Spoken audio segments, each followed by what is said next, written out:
Pode beber antes de tatuar? Sim ou não? Vem comigo que eu vou te contar aqui agora.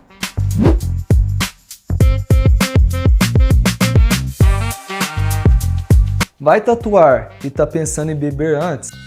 Pare agora. Álcool antes da tatu é uma péssima ideia. Faz com que o seu sangue afine e que você sangre mais durante a sessão.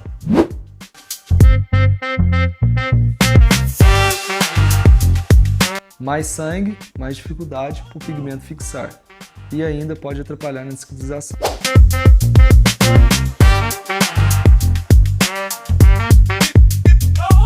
Se você quer uma tatuagem que fique top, não beba antes e nem pós.